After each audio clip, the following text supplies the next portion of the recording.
and damaged car doors, wings, and fenders littered the floor. He moved towards the bench that stood in the center of the room, and a sudden thrill of excitement moved through him as he saw a large guillotine of the type used to cut metal, bolted firmly to one end of the bench. He slipped his arms under the knife and positioned the steel links that held the handcuffs together over the cutting edge of the base. He held his wrists as far apart as the handcuffs would allow and arched his body over the handle of the blade. Sweat trickled down his forehead, and he took a deep breath and pressed downwards sharply. The knife went through the metal link as easily as wire through butter, and he stepped back, his hands free. There were some metal lockers in one corner of the room, and he examined them quickly. Most of them were padlocked, but one opened to his touch. Inside he found a tin mug, some greasy overalls, and a pair of steel-capped industrial boots. He sat on the edge of the bench and pulled them on. They were a size too large, but he quickly laced them up and moved back to the window. It was quiet outside, and for a moment he listened to the rain drumming into the ground and the faint, far-away sounds of traffic in the main road before he swung a leg over the sill and scrambled out into the alley. He pulled the window down, and a voice said harshly from the darkness, "Hold it, right there!" A young constable moved into the lamplight, rain streaming from his cape, and reached out towards him. He moved slightly, the light falling directly onto him, and the constable stood quite still. His face turned yellow and sickly in the lamplight, and there was sudden fear in his eyes. "My God, Martin Shane!" he said. Shane didn't give him a chance. His right foot kicked out viciously, the steel toe cap of the boot catching the constable under one knee so that he screamed and fell back against the wall. There were tears of agony streaming down his face, and he fumbled for his whistle with one hand.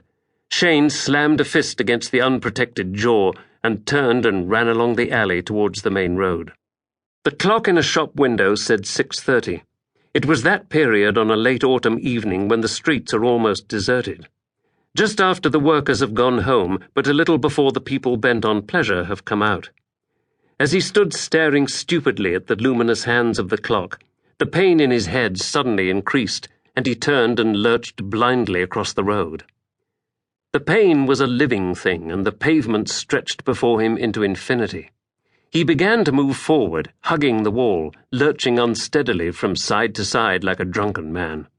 The wind lifted into his face, and the raindrops stung like pellets of lead. He paused as he came to a brightly lit window and stared into it. There was a tall mirror in the back of the window, and a man looked out at him. Black hair was plastered across the high forehead. One eye was half closed, and the right side of the face was swollen and disfigured by a huge purple bruise. The mouth was smashed and bleeding, and the front of the shirt was covered in blood. For some reason he smiled, and that terrible face creased into a painful grin. As he turned away, a couple passed, and he heard a shocked gasp from the woman, followed by a burst of excited conversation. He crossed the road quickly and plunged down a narrow side street. He kept on walking as fast as he could, turning from one street into another, moving farther away from the center of the town. Gradually the streets began to change their character until he was walking through an old-fashioned residential neighborhood with decaying Victorian houses rearing into the night on each side. The streets were lined with chestnut trees, and the pavements were slippery with their leaves. Once or twice he stumbled and almost fell, and each time he had to rest against a garden wall. The street lamps stretched into the darkness, and he progressed painfully from one patch of yellow light to the next. As he paused at the end of one street, the insistent jangle of a bell shattered the quiet, and a police car turned a corner and came towards him.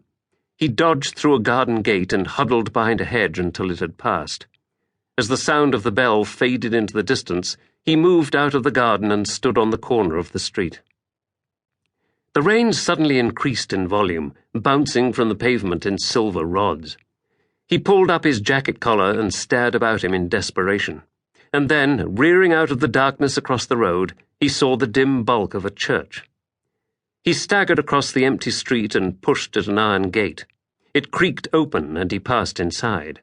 A dim light shone from an immense stained-glass window, casting diamond shadows across the tombstones in the churchyard.